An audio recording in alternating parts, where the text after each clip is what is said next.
Getting engaged is a moment worth cherishing. A one-of-a-kind ring that you design at Blue Nile can help your love sparkle. Just choose your diamond and setting. When you've found the one, you'll get it delivered right to your door. Finding the right engagement ring can be nerve-wracking. At Blue Nile, you'll have the expert guidance needed and a diamond guarantee that ensures you're getting the highest quality at the best price. Cherish all of life's moments and save up to 30% at BlueNile.com. That's BlueNile.com. With threats to our nation waiting around every corner, adaptability is more important than ever. When conditions change without notice, quick strategic thinking is crucial. And with obstacles consistently impending, determination is essential in overcoming them. It's this willingness, decisiveness, and resilience that sets Marines apart. With our fighting spirit, we don't just fight battles, we win them. Marines are the constant our nation counts on to fight the unknown. And through adaptable problem solving, we do just that. Learn more at marines.com. Hey guys, it is Ryan. I'm not sure if you know this about me, but I'm a bit of a fun fanatic when I can. I like to work, but I like fun too. It's a thing. And now the truth is out there. I can tell you about my favorite place to have fun. Chumba Casino. They have hundreds of social casino style games to choose from with new games released each week. You can play for free anytime, anywhere. And each day brings a new chance to collect daily bonuses. So join me in the fun. Sign up now at ChumbaCasino.com. No purchase necessary. VGW Group. Void where prohibited by law. See terms and conditions. 18+. The youth of the world came together once more. The host city showcased itself like never before. There was ceremony and song, and that's where it all went wrong. A poetic start to anything but footy this week. You can draw parallels between Eurovision, the Olympics, the Paralympics and the Commonwealth Games.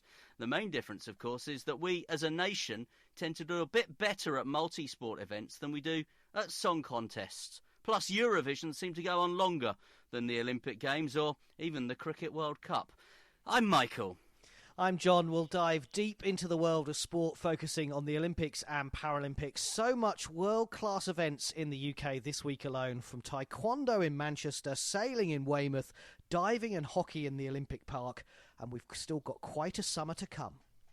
And you can get in touch with us, of course, on Anything But Footy. You can tweet us, and we do love to read your tweets during the course of the week. So give us a follow at Anything But F. You can find us on YouTube, on Facebook, on Instagram, and you can email us as well, anythingbutfooty@gmail.com. And don't forget to rate us, like us, share us, download us, and tell your friends about us. You can find us on your usual podcast provider, including iTunes and Spotify. So loads to cram in. Let's get going, and we'll start in Manchester with the Taekwondo. Manchester's been hosting the World Taekwondo Championships. It's the first time the UK has hosted the event. Great Britain initially named a team of 15. Performance director Gary Hall targeted 3 to 5 medals. Great Britain won 5 medals in 2017 in South Korea, and the British team included double Olympic gold medalist Jade Jones, Olympic medalist Bianca Walkden, and Olympic medalist Latalo Mohammed. We'll mention Jade Jones first of all. She has finally won a World Championship title. Fantastic 14-7 victory over the defending champion Lee Riem. She's 26 years of age. She's from Wales. She came into all-out consciousness, of course, in London in 2012, winning an Olympic gold there. And she now has an Olympic, World, European Championships, European Games, Taekwondo Grand Prix and Youth Olympic gold medal, and she's now targeting an unprecedented 3rd successive Olympic title. And John, she is going for it. She is going for Tokyo, and she's going to try and make some history. Yeah, you're so right. I mean, she burst onto the scene as a fresh-faced 19-year-old in London, and obviously home advantage works for Jones because, as you rightly say, you list all those achievements, and she'd never been world champion before, and it took until it came to Manchester at the Manchester Arena this week, and what a performance in that tense featherweight final, as you rightly say. She defended her London 2012 Olympic title in Rio 4 years on, and now odds-on favourite to win the first ever trio of Taekwondo Olympic gold medals. Afterwards, she said it was an amazing achievement, and it was always the one that got away. And what I love about Jade Jones is she always tells it like it is. I think she, as I say, burst onto the scene as a teenager, saying, "I just like kicking people in the head." And frankly, that that brought her to our attention. Everyone enjoys that with Taekwondo, and great to see her getting that World Championship gold medal as well. And it was a good few days on home soil or home comfort for GB. I thought teenager Elia Powell did brilliantly in her first senior tournament to win bronze in the 50-kilogram division. And then 20-year-old Bradley Sinden, watch out for this name, Bradley Sinden from Doncaster. He upgraded his 2017 world bronze to become Britain's first ever male Taekwondo world champion, beating Spain's Javier Perez Polo 24-21. Wow, what a final in the 68-kilogram in Manchester. Should just qualify that by saying Britain's first able-bodied British male world champion in Taekwondo. But of course, those weren't the big stories from the week in Manchester. Bianca Walkden provided the week's big talking point. She was crowned world champion in controversial circumstances. Zheng Xuin was her opponent. She led by 10 points midway through the contest. That's Zheng Xuin led by 10 points. Under the rules, any player who amasses a 10 gamjons, which is penalties in Taekwondo, during one match is automatically disqualified. Now, Zheng had already reached 7 penalty counts when she had this seemingly unassailable lead. So Walkden instigated 3 more penalties. That meant Zheng was disqualified and Walkden was the world champion. Now, this has led to a bit of a war of words. China and Britain have both accused each other of disrespect. The Chinese athlete collapsed in the centre of the mat as Walkden celebrated the win. Then the Chinese athlete slumped to the floor and slumped to her knees during the medal ceremony. And Walkden, who was speaking to Mark Staniforth of the Press Association afterwards, said, "I went out there needing to find a different way to win, and a win is a win. If you disqualify someone, it's not my fault." But I wasn't impressed, I have to say, with the booing in the arena. Very, very unimpressed with that reaction by the crowd. Now, I understand, obviously, what had gone on, and it wasn't the circumstances that I'm sure Bianca Walkden would have liked to have won. But, you know, she used the rules to her gain, and she became world champion fair and square. And I think the crowd were out of order to lead that booing at the medal ceremony. Well, I slightly disagree. Look, I'm going to say... Slightly? Yes, I slightly disagree. I mean, well done to Bianca Walkden, because again, like Jade Jones, who's a great friend of hers, you know, she's never won an Olympic gold medal. She's won the bronze, as you rightly said, in Rio, but she's 2-time world champion. She's now 3-time world champion, and she's right on track for Tokyo with how she performed in Manchester. But as you say, she played the game. You know, she knew that she was up against it. But, you know, the Chinese athlete Xuan had 7 penalties by the time she had this 10-point advantage. So actually, you then change your tactics. It's a bit like someone, you know, in a football match, a rugby match or whatever, changing the way that they play to get the result that they need. Now, she celebrated, as you say, the 27-year-old from Liverpool, like she didn't care. And I think that's the right attitude. And I don't think she cared whether people booed her or not. And actually, I don't care that the crowd did boo her, because, you know, they were obviously had displeasure with that, and they wanted to show it. And it's interesting because in the 2019, earlier this month, Kentucky Derby in Louisville, the crowds attending were not happy with that result because the historic outcome of the race was tainted by a 14-minute deliberation by stewards after an objection that the horse, Maximum Security, who got to the finish line first, was disqualified for impeding other horses. So it meant that Country House was handed the win. But the historic race was, you know, and the onlookers were upset and they booed during the event's trophy ceremony. But I don't have a problem with that. I think, look, you pay your money and you want to have an opinion. If you don't agree with that, then it's the right thing to do. Justin Gatland, London 2017, the drugs cheat. He lined up against Usain Bolt in the men's 100 metres final. His name was read out and everyone booed. And I agreed with it. And I agreed with it in 2012 when George Osborne, the Chancellor, was booed. Even though he'd funded most of it, I still agreed that if that is how you want to portray your opinion, then you should do it. If it's in the wrong and you think it's in the wrong, you've paid your money, you want to say, why not? And I think Bianca Walkden has said that she would do that again. She's not bothered, and actually I think that's the right attitude. I don't have a problem with what Bianca Walkden did. She didn't break any rules. I do still have that problem, though, with the reaction from the crowd. I remember being at the Olympic Games in Rio, and Brazilian sports fans were booing Reno Lavilleni when he was up against Tiago Braz in the pole vault final. Now, Braz, of course, was the big home hope, and it left Reno Lavilleni, who's a real legend of pole vaulting and athletics, in tears. He had to be comforted by Lord Coe. And for me, this is just part of a wider problem, and I go to a lot lot of football matches, and I see parents with children, and these parents are being abusive to the footballers. They are gesticulating with their hands. They're using what I would term as fruity language. I had an incident where I was at a game, covering a game, commentating on a game recently, where we, in our commentary position, were very much in amongst the visiting, the home support, and we were the visiting media, if you like. And every time the home team did something well, myself and my co-commentator, an absolute legend of the game, this guy turned around and kept mouthing abuse at us. And then his child started copying him. And this was a child who had a lollipop in his mouth. So we're not talking a teenager that knows these words. We're talking a young child. And I think if you take children to a sporting event and you're going to get involved in booing and panto villains and all of that, for me, it might just lead on to worse abuse. And I've seen it at football matches, I've seen it at cricket matches, I've seen it at other sporting events, and personally I don't like it. And it's not the way I would want to behave if I was taking two of my children to an event like the World Taekwondo Championships. I agree. You know, we should not be abusing.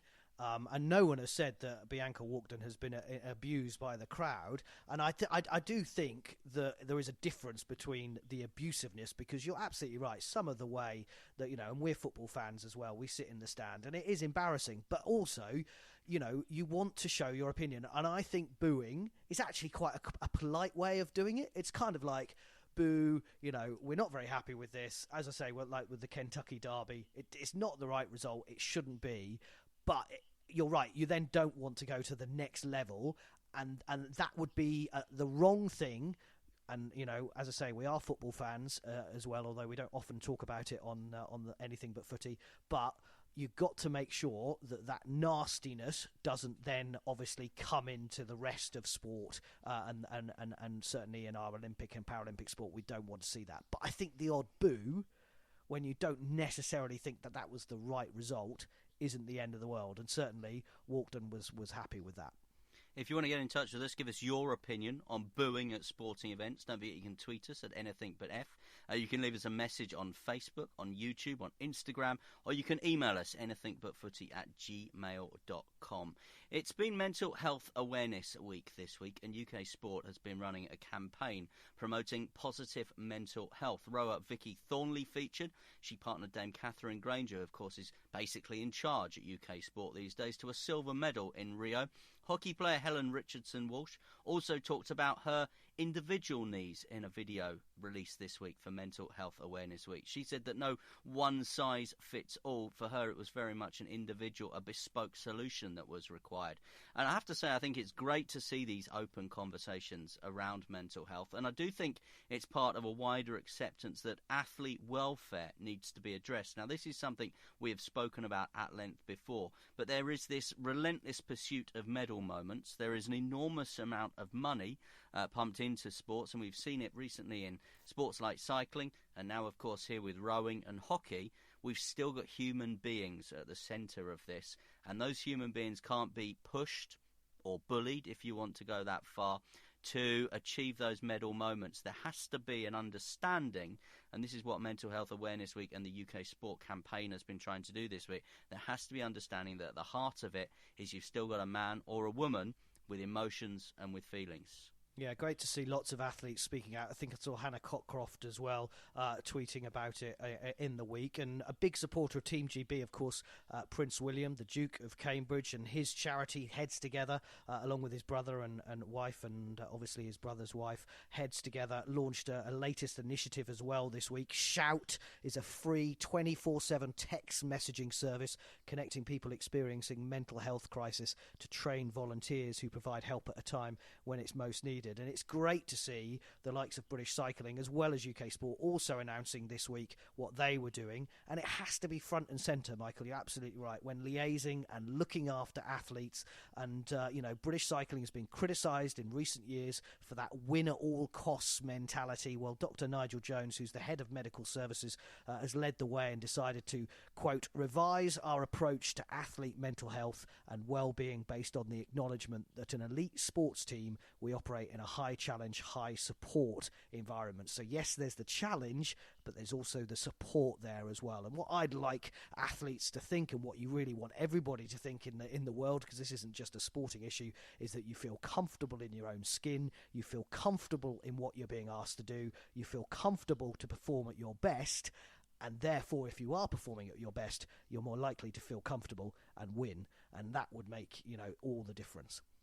And I think these conversations around mental health and around athlete welfare will continue right up to the Tokyo 2020 Games and beyond, of course. And the British Olympic Association announced this week they have a new chief executive, and I'm sure that this will be something that Andy Anson, along with his colleagues at UK Sport, will be dealing with, something that they will be taking on board. Now, Andy Anson has replaced Bill Sweeney, with Tokyo 2020 and Beijing 2022 very much on the agenda. When John and I were at the building that Team GB and Paralympics GB share, they literally, as we've said before, do have countdown clocks on the wall in reception, counting down every second to Tokyo 2020 and Beijing 2022. Andy Anson joins them from Goals Soccer Centres. He has sat as an unpaid executive on the BOA board since 2011. You might remember the name, as he was the chief executive of England's failed 2018 World Cup bid. I don't think England ever had a chance of getting that tournament, so we don't hold that against him too much. He was also a commercial director at Manchester United and chief executive of the ATP World Tour in Europe as well. So that's the CV. That's why Andy Anson has got the job, but what a big job it is. Huge job. I'm looking forward to meeting him. I've never had the pleasure as yet, and as you rightly said, he's had that experience in certainly the worlds of football and tennis. But I tell you what, replacing Bill Sweeney, who, as of course we talked about, resigned in February to become chief exec of the Rugby Football Union. I mean, this is the man who led Team GB to their most successful games ever in Rio 4 years after hosting the thing. They actually bettered the medals that they'd won on a home game. It's a bit like replacing Sir Alex Ferguson, and we frankly know how difficult that is and how that has been, and they're still somewhat in the dark. I'm sure that Andy Anson is a great appointment, and he will do a great job in Tokyo 2020, but it is a tough gig for Team G. Anyway, just the whole Olympics is a tough gig to go and better or even try and match, and we talked about it in the edition of Anything But Footy 13 last week, didn't we? That the medal predictions are a lot lower in some of the sports at the moment. So lots to do at the British Olympic Association, and Andy will be pleased that McVitie's has become one of Team GB's official partners ahead of 2020. Yes, the makers of hobnobs, Jaffa cakes and digestives have signed a partnership until the end of 2020, and obviously they have 180 years of British heritage, so a great partnership it looks with Team GB. And we mentioned those brands not because we hoped that they might send us some free samples, just because that is part of the Olympic and the Paralympic news this week, the signing of McVitie's as the latest commercial partner. There's been a number of big commercial deals announced by the British Olympic Association in recent weeks and months as well. So we'll keep our eye on that for you. I remember actually Bill Sweeney, the chief executive, speaking to him.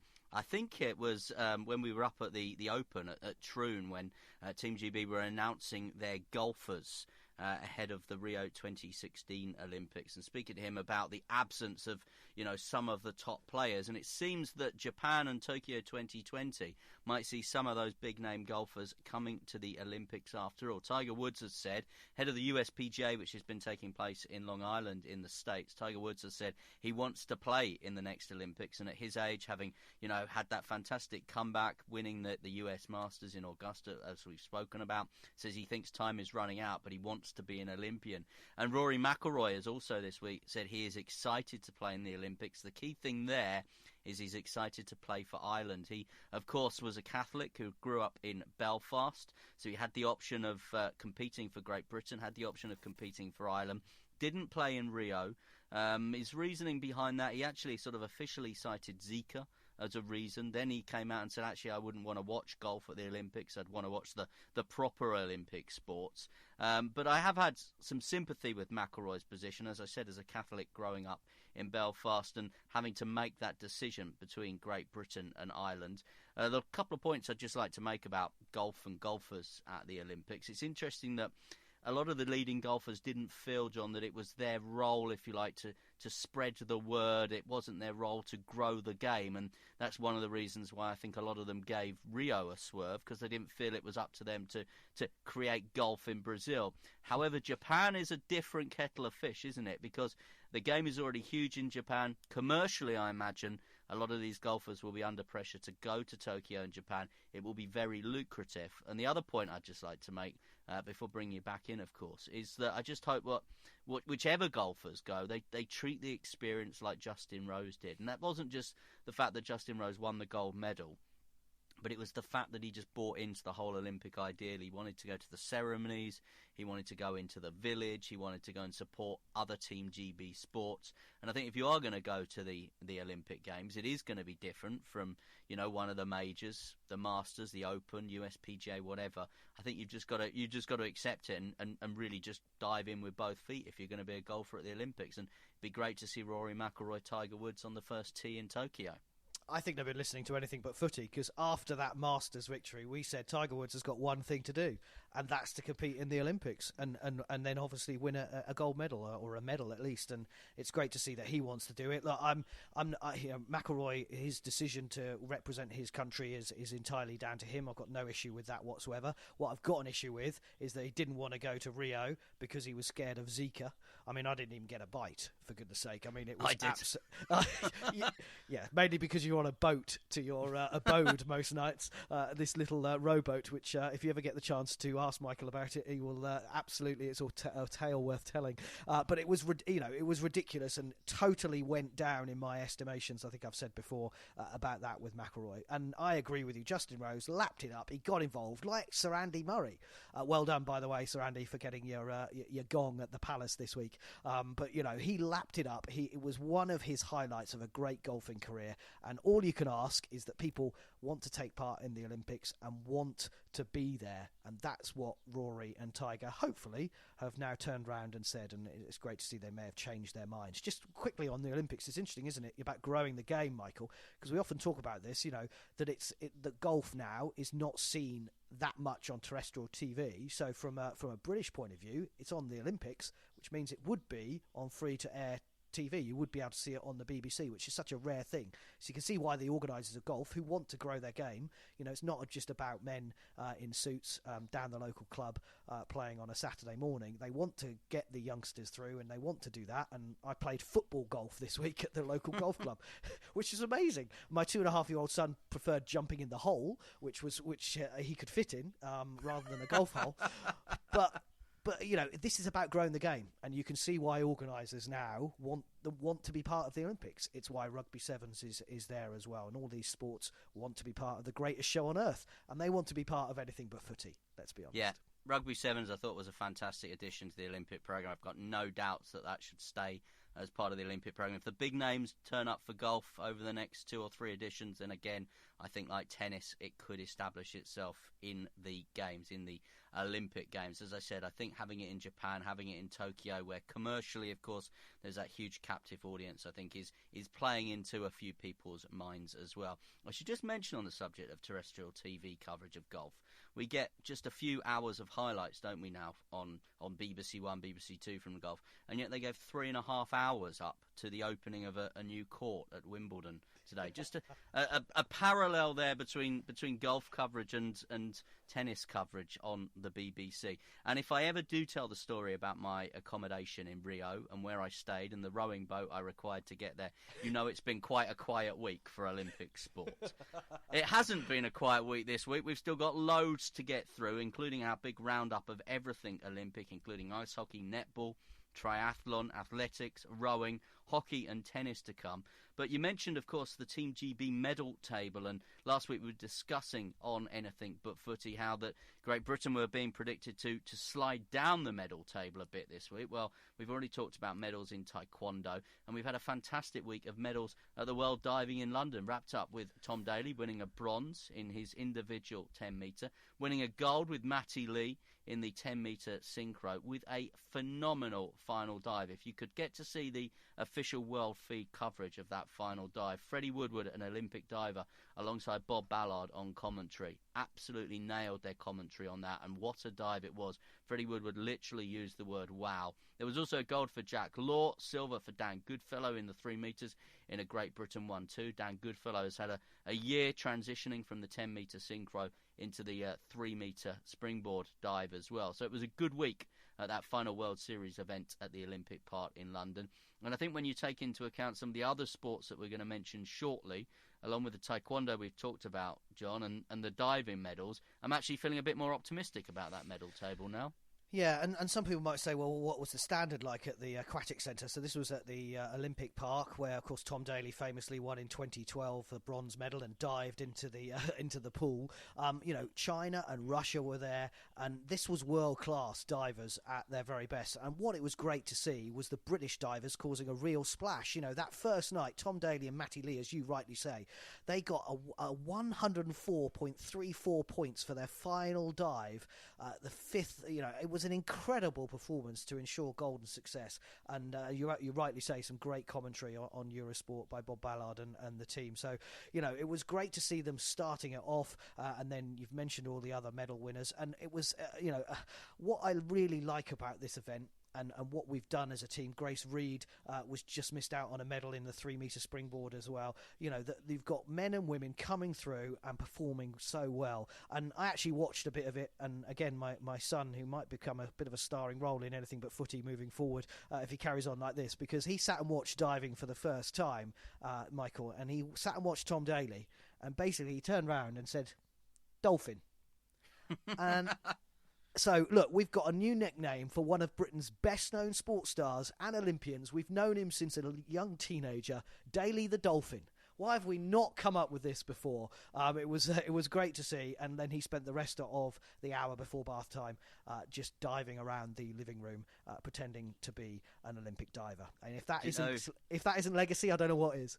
Do you know, I've said before, haven't I, that Tom Daley is actually genuinely one of the nicest guys on the circuit, and he's got this very sort of smiley, sparkly personality, but it's real in my experience, and I've been around him quite a lot. But I suspect we could break him when we tell him his new nickname, which is Daley the Dolphin. I suspect the mask will finally fall at that moment. Staying on the water, great European Championship sailing week for Great Britain. Giles Scott won the European Finn class gold in Athens. There was a silver medal in San Remo in the 470 class for Hannah Mills and Aileen McIntyre, and Hannah Mills will be coming on the podcast shortly. And in Weymouth, gold for Great Britain in the 49er class, silver to Great Britain as well in the same class, and gold for Great Britain in the NACRA 17 class. It was again a GB 1-2. Absolutely brilliant to see. We've mentioned Joanna Konta on track for Tokyo, but more importantly Wimbledon in July, looking for match that semi-final of 2 years ago and her 4th place in the world rankings. Well, she got to the final of the Italian Open in Rome in style this week, finally succumbing to Karolina Pliskova in straight sets in the final though. But now the 28-year-old has secured her seeding for the French Open. She's actually one of the favourites to even maybe lift the title, even though having never won on the main draw at Roland Garros in 4 attempts. But she beat world number 4 Kiki Bertens in that semi-final of the Italian Open of the Netherlands in a comeback 3-setter, 5-7, 7-5, 6-2. Mertens had previously beaten Simona Halep the week before, who in the Madrid Open, who is the current reigning French Open champion. So Konta described it as a big achievement of her career, and rightly so. Well done, Joanna. And Great Britain have won gold, staying with tennis, in the wheelchair equivalent of the Davis Cup or the Fed Cup. 23 nations taking part in Israel, and well done to Great Britain, who won the gold in the World Team Cup by beating France in the final. And 6 medals for Great Britain and the power rowing event, the Giverart International Regatta in Italy. 6 medals, 2 golds, 2 silvers and 2 bronzes for British rowing. A great weekend ahead of Tokyo. Hockey and ice hockey still to come, plus triathlon and athletics. But in netball, England captain Amma Agbezi has been left out of England's World Cup squad. She was the captain on the Gold Coast, of course, when England famously won the gold medal at the Commonwealth Games. Now, the 36-year-old has had a knee injury that ruled her out of the Quad Series earlier on in 2019. Injuries have hampered her this year. She's been playing for London Pulse after spending time playing club netball in Australia and New Zealand. She has said in an interview, Amarag Beatty, that she is disappointed and frustrated. The World Cup comes to Liverpool between the 12th and the 21st of July. It's going to be one of the sporting highlights of the summer. The Diamond League in athletics continues in Shanghai this week, and the men's 100 metres, of course, looking for the next Usain Bolt after his retirement a couple of years ago. Well, it was one of the big races of the night, and 21-year-old American Noah Lyles, who is a 200-metre specialist, beat last year's Diamond champion Christian Coleman, who they were both given a time of 9.86, but Lyles just got the nod. And Britain's Reece Prescott, and we talked about him not being at the relays in the last edition of Anything But Footy and missing out on the indoor season as well up in Glasgow for the outdoors. Well, he was in his first race of the season. He finished fourth in 9.97, so under 10 seconds. A great performance from Prescott. Hopefully a good summer for him with the Worlds coming up in Doha later in the year. And European silver medalist Nathaniel Mitchell-Blake was fifth in the 200 metres. Holly Bradshaw also in action in the women's pole vault. Hockey news now. On the ice, Great Britain have found the step up in class at the World Championships very tough. They were defeated by Slovakia in their sixth game of the event. Have to say, though, they did perform really well, losing 6-3 to the US in their fourth match. And in field hockey, Maddie Hinch has returned to the Central programme. She's returned to the international setup after a 10-month break. The FIH Pro Hockey League matches have been taking place in London. Great Britain's women beat Belgium but lost to Argentina. The men beat Argentina but lost to Belgium. 8,000 fans over the weekend went to the Olympic Park to see the hockey while there was diving at the Aquatic Centre. What a legacy that is. I know I'm a big fan of it. And finally from me, good to see Alistair Brownlee back in the winning zone. A two-time Olympic champion won the ITU World Cup in Calgary, the Triathlon World Cup in Calgary in Italy. His 36th gold medal of his career. A rare appearance over the sprint distance, so a little shorter than the normal one that he does for the Olympics. British teammate Sophie Caldwell won the women's race as well, and Britain's Alex Yee and Georgia Taylor-Brown finished fifth in the men's and women's races at the World Triathlon Series in Yokohama in Japan. And never rule out the triathletes getting it right for Tokyo in just a year's time, Michael. And I think we might be seeing a Paralympic gold medal for Jade Jones Hall, who won the women's para-triathlon event, also out in Japan. This is Anything But Footy. We'd love to hear from you, of course, during the course of the week. What is your opinion on booing at sporting events? John and I can't come to an agreement on that, but we'd love to hear what you have to say about it. You can get in touch with us on Twitter at AnythingButF. And we're also on YouTube. You can find us on Facebook. Leave us a comment there. On Instagram as well. Or you can email us during the course of the week as well. AnythingButFooty@gmail.com. Sports Social Podcast Network. Hey guys, it is Ryan. I'm not sure if you know this about me, but I'm a bit of a fun fanatic when I can. I like to work, but I like fun too. It's a thing. And now the truth is out there. I can tell you about my favorite place to have fun. Chumba Casino. They have hundreds of social casino style games to choose from with new games released each week. You can play for free anytime, anywhere. And each day brings a new chance to collect daily bonuses. So join me in the fun. Sign up now at ChumbaCasino.com. No purchase necessary. VGW Group. Void where prohibited by law. See terms and conditions. 18+.